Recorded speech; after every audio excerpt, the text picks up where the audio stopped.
What is going on, everybody? We're back, episode 5. I've got a special guest here, kind of a familiar face. What's going on, Sam? What's up, Book? How we doing? Doing good. We got a good topic today here.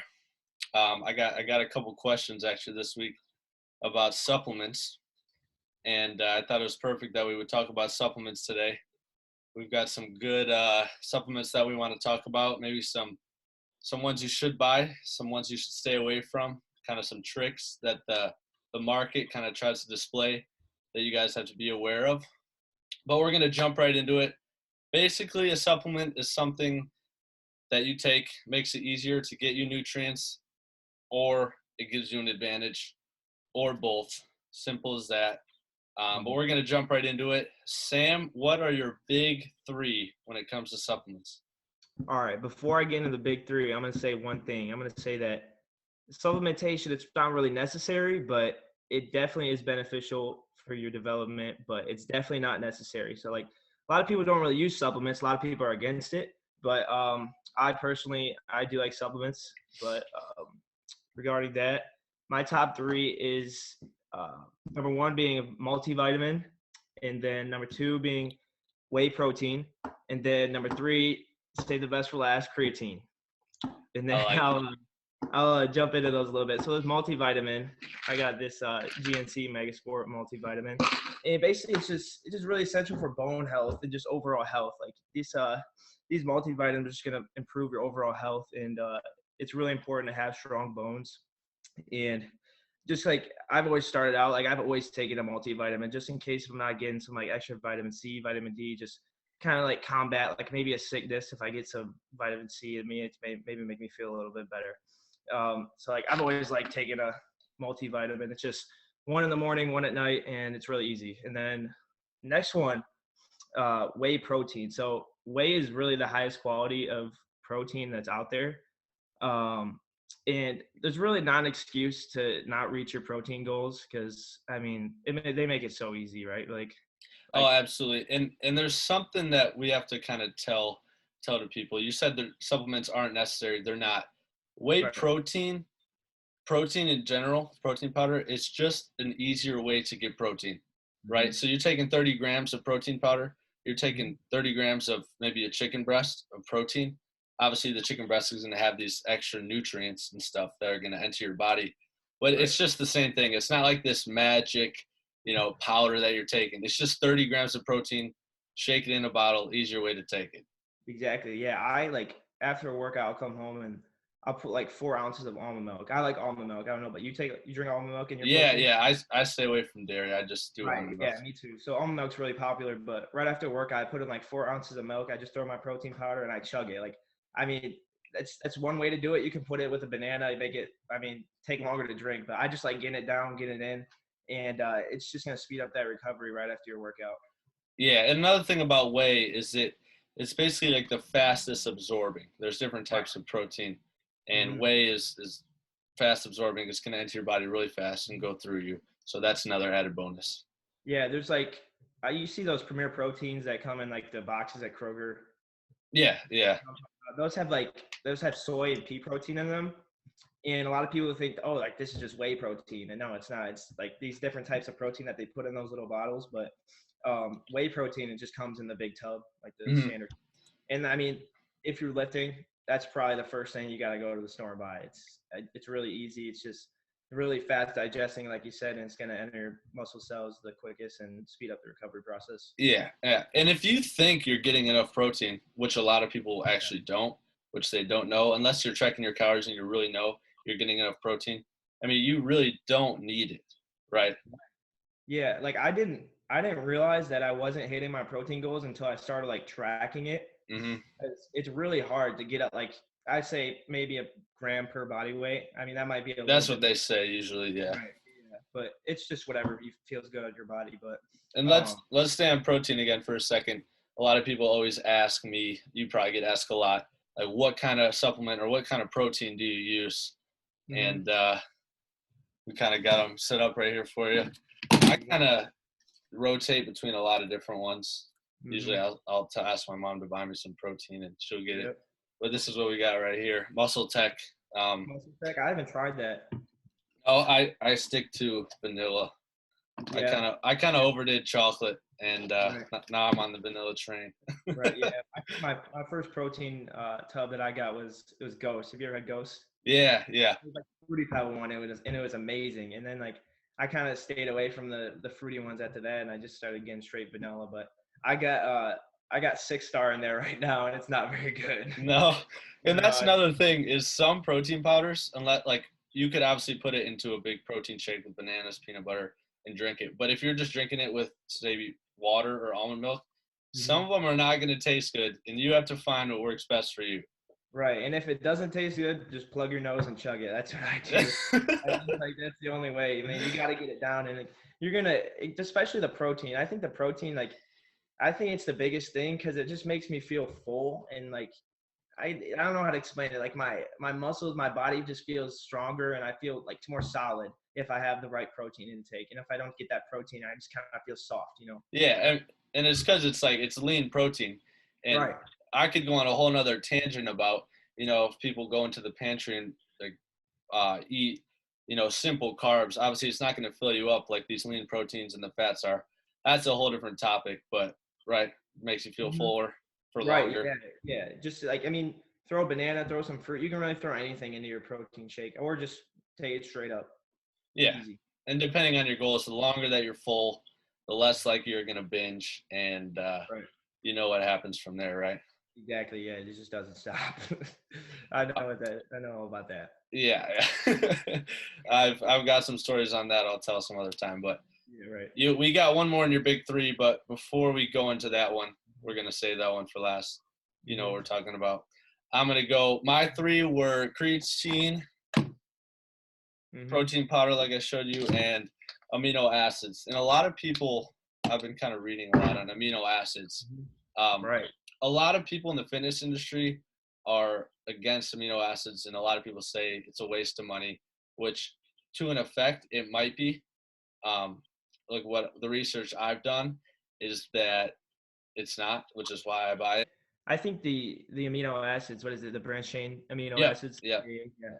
I like those. I actually put them in my pre-workout sometimes, or I just sip on it throughout the workout. But um, it definitely kind of gives you like a little energy boost and gives you that little recovery. But I think yeah, they say that the amino acids kind of comes from the protein, and like you see on some of the protein tubs that it has like 7 grams of BCAAs in it or yeah, something. yeah.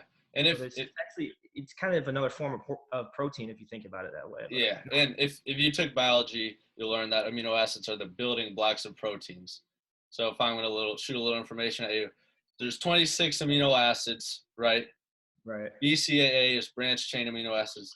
There are 9 essential ones, which means the body can't make them. So there's 9 essential, which you need to eat from food, and 3 of those are branched chain amino acids, which are leucine, isoleucine, and valine, which probably doesn't mean anything to you guys, but Right. that's a little amino acid talk. Mhm. Um, I'm definitely a fan of it though. I support the amino acid trend. yeah, and once again, they taste really good, Oh which yeah, they're is delicious. another supplement industry marketing tool. But do you take amino acids? Yeah, sometimes occasionally I have them in the cabinet. They're on my stack, but like I said, I like to sip on them throughout my workout. It kind of like gives me a little extra boost and Yeah, yeah, put it in some water. I and kind of put yeah. Go ahead. that's the thing. If it helps you with your workout and gives you a boost and Right. helps you like have a better workout, there's nothing wrong with that, right? Right. Yeah. Yeah. Like I saw guys at the gym all the time with these big jugs and they'd have like this colorful drink in it. And I'd be like, what's in there, man? Like, what are you putting in there? And they're like, oh, it's amino acids. I'm like, oh, what is that? I'm going to try that. I want to go and Yeah, sip around a big jug of something colorful. That looks pretty cool. yeah, yeah, for sure. We're going on. You can go to fish oil, right? Was that the third one? Was that your third one? We did whey BCAAs. We're gonna wait to talk about creatine. Okay, sweet. Yeah. So I have the fish oil right here. Actually, I've been taking the fish oil for about a year and a half, but uh, basically one of the biggest things of fish oil is if you don't eat fish, and I don't really like. I'm not a big fish guy, so you kind of get all of your omegas in here, and especially if you don't like fish, it's just a easy way because fish is very very beneficial for your health. Yeah, heart health, healthy Mhm. skin. And what they say online is like, if you don't eat fish 1 to 2 times a week, you should be taking fish oil. Right, Um, right. and this is kind of not in humans, but you can see it in dogs. So a lot of owners give it to dogs to help them rebuild, if they have dry skin or help them with hair patches. That's just an example with dogs, Hmm. but it shows that it does help, you know, Right, yeah, I repair, love the regenerate. fish oil. The only bad thing about the fish oil is sometimes when you take it, you get that little kind of like Yeah. burp up. It's like it's kind of gross, but they That have they have some burpless fish oils, I'm sure, out there. Like, the burp bubbles, yeah. right, yeah, some yeah. people some people freeze them to kind of get away from that. Really, I did not know that. Yeah, I know my Yeah. grandparents, they freeze it for their dog so he doesn't chew them and have bad breath. Right, you're right. Yeah, definitely got to Yeah. be those. Uh, so before we get to creatine, people might ask, like, what supplements should I buy? Sam and I have a little bit different big three, but one thing I kind of want to talk about is, maybe some people are vegan, and it's kind of known out there that vegans lack vitamin B12, right? So maybe you might be taking a B12 supplement. It all depends on, I say this a lot, but it all depends basically on your goals. Sam and I gave a few recommendations that we have, Right. but we both really agree on one supplement. And what is it, Sam? Creatine bombs, baby. Creatine. Creatine. You Gotta want to have it. You got to. you want to start on this one? Yeah, so creatine is probably the most researched supplement For on the sure. market right now, and a lot of people are against it, and a lot of people are for it. And like right when I first started lifting, I talked to some people, and they're like, "There's really no reason that you shouldn't be taking this stuff. Like, it's gonna make you more explosive. It's gonna make you stronger. You're gonna have more energy." And I really felt that when I started taking it. And when I first started, do you take monohydrate? This is a creatine monohydrate. Monohydrate. Okay, yeah, I took that for a little bit, and then I switched over to the HCl version, which is hydrochloride. And basically, what it does is just it kind of absorbs more water. So, like, it's like, I mean, the creatine makes you appear bigger and it makes you stronger. So this just absorbs a little bit more. It's gonna make you look a little bit bigger, which I like. Yeah, yeah. And one thing is also, if you took biology, we learned about ATP, which is like ATP. the body's energy source, and it's a key energy source for lifting heavy and intense training sessions. And what this creatine does is basically helps you get extra stores of this ATP. So while you're going into an intense, training session, you're going to have these extra stores of energy from taking extra creatine, and basically it's going to help you perform better, right? Oh yeah, yep. The creatine is definitely one of the best things out there right now, and like, um, a lot of people's parents don't really. You kind of have to research it, and you kind of got to talk to like you got to get it past your parents first. That's Yeah. one of the Oh yeah. like it's really beneficial, especially if you're an athlete. I think some people might say it makes you a little bit slower, but I don't really believe that. I think it helps you put on a lot of lean muscle quicker and more efficiently. And the really biggest thing with creatine is water intake. If Oh you're yeah. taking creatine and you think you're drinking enough water, you're probably not. And you have to drink water all day. And Yep. it can get kind of annoying. You get kind of bloated, and I mean, creatine's gonna bloat you. You kind of got to deal with that. But the water intake, you just got to keep feeding yourself with water, and what you think is enough is probably not. Yeah. And another thing on my Instagram, I think I posted today or yesterday, but I talked about creatine, and there's different aspects of, taking supplements, but with creatine, right when you start taking it and you're drinking water, first thing you're going to notice is what creatine does is it helps build, helps extra water storage. Is Right. you're going to look bigger, right? You're going to feel Right. bigger. That water retention is gonna hit right away. Your muscles are gonna be filled. Your muscle cells are gonna be filled with water, and it's kind of gonna feel weird. You're gonna like touch your arm, and it's gonna be a little squishy. Like, Yeah. it definitely makes you stronger. Everyone that I know that takes creatine, and it's naturally creatine is naturally found in your body. Like, it's a natural Hmm. resource. You're just adding more to it if you're taking creatine, and it's just gonna repair your muscle cells and help you recover a little bit faster. Yep, for sure. That's phosphocreatine that your body makes, but Right. this is just giving you a little extra, right?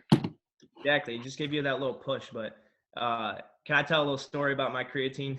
Yep, go for it. Yeah. So this summer, well, I mean, I started taking creatine before this summer, but it was not spring football, summer football. We had our first scrimmage, and I kind of thought I was invincible with this creatine stuff, and I was like, oh, I'm never gonna cramp up. I can take it before a game. I can take it before practice. I'll be fine. Like this stuff isn't gonna make me cramp. We gotta talk about the cramping. I'm gonna start right here, but so I it's like a 90-degree day out, and I took this creatine in the morning. I'm all jacked up. I'm ready to go for the scrimmage, and I remember being all sweaty and all pumped up, and I was catching a ball over the middle, and I was going in, and I was running, and boom, both legs just cramped, and I was like, okay, I'm not really invincible anymore. Like I can't take this before like the day of my games, and I got to drink more water. So it's kind of here, and like I said, I thought I was invincible with this stuff, and I wasn't. Like I wasn't any bigger than creatine. And one thing about creatine is the kidneys, right? People say some negative effects. I don't know much into the negative effects. People always refer to kidneys. Do you know anything about that? Yeah, so that's just like you have to. If you're taking creatine, you got to be smart with it, and especially if you're not drinking enough water, that's going to affect your kidneys a lot. So yeah. If you're just doing it the right way, there's not going to really be any downfalls to it. It's just going to benefit you. Yeah. All right. I wanted to move on. I don't want to say this is one of my favorite supplements. A lot of people are against it. Sam knows what it is. Pre-workout. Worky. All right. I'm diving into this one. Yeah, a lot of people are against pre-workout. Yes, there are negatives, which come from, artificial sweeteners, sugar alcohols, excess caffeine.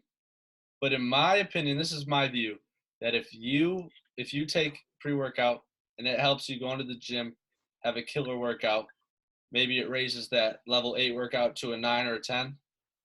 I mean, I'm gonna take it every time. And an important part about pre-workout is that your tolerance is gonna build up over time.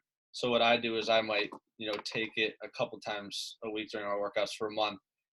Maybe I'll be at the end of the tub, and then I'll go 2 or 3 months without even buying a new tub to build that tolerance back up. And obviously, it's not good. Do not take pre-workout every day, every workout. Your tolerance is you're just gonna be hurting your body, right? Right. Yeah, I fall victim to this a lot. I kind of abuse the pre-workout more than I should, but like if you really start using it every single day, you're going to get addicted to it. Like this is caffeine. This is an addictive thing, and it can really affect you, especially if you're just taking it straight to the dome. That's what they say, straight to the dome. Yeah, you got to dissolve it. Like you got to put it in some water, and I kind of learned my lesson after that. I started getting acid reflux and stuff, and I was like, oh my gosh, I got to slow down with this stuff. But I slowed down a little bit, but the pre-workout really does give you that little push, and it gives you that focus that you need for the workout. And but you can't really depend on it. You can't rely on it, and that's when it becomes bad. If you're just really relying, you're like, oh my gosh, I need this pre-workout, or I can't even go in the gym. Yeah. You should be able to go to the gym and not have pre-workout. Pre-workout should just be like for that killer push day that you're gonna hit, and you're gonna hit a max bench, or maybe you just take a scoop or maybe that day where you really need that extra push. Right. And some days you're full of energy, you don't need it. Don't resort to it. Yeah. Right. Maybe eat a banana or something before banana and peanut. You can. There's natural, not natural, but there's what's the word? Like you can just eat whole foods for your pre-workout. Yeah. Instead of taking a supplement, but the supplement is definitely going to give you that little push. It's going to give you that itchy feeling. It's got like that beta alanine in it. Yep. I was just going to talk about beta alanine, but basically that is the sensation of the itchy feeling. A lot of people hate it. Personally, kind of weird. I like it. Oh, I love it. I love it. Yeah. But people hate it, so depends on you what you want to do. Yeah. But yes, pre-workout has a bunch of artificial sweeteners. I mean, there are natural ones that you can take, right? Right. Yeah. There's actually pre-workouts without the stim in it, which is what a lot of people do, and they just do it for the pump. So pre-workout is also going to get that blood flowing. It's going to give you a good pump in the gym. That's why a lot of people like to take it. But if you don't like that stim part of it, which is the caffeine, and some of these pre-workouts have 350 milligrams of caffeine in a scoop, and that's ridiculous. Like, but there's like lighter ones that you can buy like when you're first starting off, and then once you build that tolerance up, you're gonna kind of graduate to the next one. But You Yeah. definitely want to become dependent on it. I got a little story when I think I was 16. I went to GNC with my cousin, and this pre-workout, I forget exact. I think it was the Lit AF one. I was Mm-hmm. 16. I walk up to the counter with this thing, and the dude doesn't let me buy Yeah, it. I've been there. I've been there. So I don't know. I really wanted it because I heard a lot about it, but my cousin ended up buying it for me, and it made me so itchy. I've never gone back to that one. It was so Mhm. powerful, but Yeah. like I said, don't overdo it. Right. Right. Yeah. That's definitely one thing you don't want to overdo it with is that pre-workout because um, I've heard a lot of things. There's bad side effects to a lot of caffeine and just abusing caffeine, and it's just not good for your body. And it's not good for your mental space. Believe it or Another not. thing, don't if you're going to hit a workout at 8 or 9, don't take it. Oh You might no. you might be up till 2 or 3.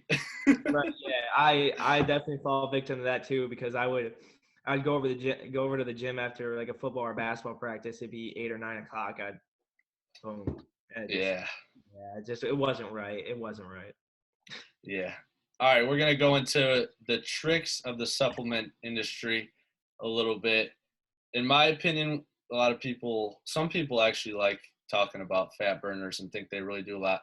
But in my opinion, fat burners, testosterone boosters, maybe it's a protein and they've got this whole list right here. It says all these added vitamins to try to, upcharge you an extra $10. Mhm. A lot of times too, I just read about a study the other day of, there was this protein brand who said they were giving you 30 grams a scoop, and when it was actually tested, it was more 10, 15. There's some Right. tricks in the fitness industry. Hopefully they get around that last one. But Mhm. what I want to say is less ingredients is more. So less ingredients, in my opinion, is better. You don't need these 30 ingredients on the back of them. Right. Obviously, you might fall victim to it if you're buying a big brand name supplement, but try to stay away from those tricks. What do you have on that? Right. Yeah. So like my sister is really big on that. You and my sister are a lot alike with the nutrition aspect and like just reading the labels and seeing what Yeah. type of what type of words are on the back of what you're putting in your body. Like she would always tell me if the word has more than 10 letters, don't put it in your body. Like if it's got some funky lettering at the end, just don't even mess with it. So but the supplement companies they try to scam you and they're gonna try and make their product look like it does something that it doesn't. And a lot of people fall for it. But especially like those test boosters and those fat burners, I've never really like, especially the test boosters, but even the fat burners, I've never really messed with. Like, how is this like supplement, this powder gonna help me burn fat? What's gonna burn fat is me going out there and running 2 miles, and sweating it Yeah, off. yeah. Right. What's gonna help you burn fat is this calories in versus calories out, what I talk about all Exactly. the time. Right? Exactly. Yeah, right. That's the right way. But these companies are just trying to scam you and get your money, and you just really can't fall for that. And you just got to know what you're buying and just don't waste your money on it. Yeah, yeah, for sure. Mm-hmm. Um, I put up a poll on Instagram the other day. We got a couple questions we're gonna shoot out. All right, first one. Does your workout music have an impact on your mindset, help motivate you when you work out? If so, what type of music do you listen to when you work out? This is a question for both you and Sam. That's a good question. It's a great question. You want to go first? I would love to go first. Good. First of all, yes, it helps to motivate me for sure. Mm-hmm. I don't know the last time I've worked out where I haven't listened to music. Sometimes I'll throw on a podcast when I'm on a run, but when I'm lifting, I like to go really hard in the gym. So I kind of resort to rap music. Um, Mm-hmm. Also, EDM, you should try it out. Oh, yeah. Especially for a PR, EDM, screamo. It will get you going. Mm. Oh my gosh. Yeah. What about you? So I'm kind of all over the place with my music. I mean, the only time I don't listen to music is when I go to the gym and my AirPods are dead. Like Oh, I'm that's always the worst. That's the I worst. know, or I forget them, which I do pretty often. But um, I listen to a lot of rap music. That's really my main gig. But honestly, like I don't know what it is, but like the slow, sad music just kind of puts me in a mode where I just Oh, want to like just push some weight off me. You know what I'm saying? Like yeah. what's that one song? Take Me to Church. Like Oh. I've hit a couple PRs to that one. Like, I like all types of music. I don't really care. Like, just something that's gonna get me focused and make me push some more weight. Really, it's all Yeah. about the. Even if it's like warm outside, maybe I'll throw some summer vibes on or something Oh like yeah. that. I do like a lot of the EDM type stuff. Like this, you know what Ziz is? No, what's this? So you got to look up the Ziz, like the Myron and all this stuff. But How do you spell Ziz? ZYZZ. All right. So it's Ziz, and like he's like this lifting god, and he just like there's these mixtapes that he puts out, where it's Oh, just straight EDM, and like I don't know how to explain it. You just got to listen to it. Just look up Ziz, and okay. you'll the Ziz remix or something. But A it's lot of it's people, a lot of people like those motivational, those like 20 minutes of that one dude. I think his name is like Eric Thomas, yeah. and he'll come out at you like, "Be the lion," and he'll just say that for Right. like 20 minutes. Yeah. Oh yeah, I like listening to that type of stuff too. If you I like don't know. that stuff, go for it. But Yeah. in all, for me, music helps bring my workout maybe from like a 7 to a 9 or a 10. So I would Mhm. definitely recommend to blast some music in Yeah. after it. Blast some music and just tone everything out and just focus on what you got to get done during that session. And the music is definitely a huge part of it. Oh yeah, for sure. We got one more question. Um, in my opinion, with this question, I'm going to take it into a new podcast, but I'm going to throw it at Sam. Hmm. Sam, what does it take to get to the college level? All right. So you told me who asked this one, and it's my fellow trainer Eric Jordan over there at Next Level. And what I'm gonna say to get to the next level is train with EJ. That's all it takes. Right. Yep. Instagram handle, we_r_next with 2 X's _level. There we Give him a go. follow, right? Give him a Trusted guy. follow, hit him up. He posts the workouts that it does all the time. You can maybe learn something from him. He's a great trainer in the Sandusky area. I don't know him personally, but with the videos that he posts to you, Oh yeah, looks we get like work looks like a pretty awesome guy. for sure. But we're about to wrap it up. I want to say if you made it this far in the podcast, once we wrap it up, I want you to go over to Instagram and just like shoot me a DM and say I made it or something like that, just because I want to know. Right. Maybe give me some, advice or something like that. But Sam, thanks for coming on episode 5. That was awesome. Yeah, I like this one. This was a good one. That was a good one. I'm not sure how long it is, but that was a good conversation. Yeah, for sure. Definitely. Like we said, the supplements are not necessary, but definitely beneficial for you if you're just trying to get that little push. And one more thing, everything with supplements you're putting into your body. Don't necessarily listen to one person. Do your own research. That's what it all comes down to. Hmm. And all right, we'll see you, Sam. Yeah, I appreciate it, Blake. We'll see you soon. Peace out. Later, man.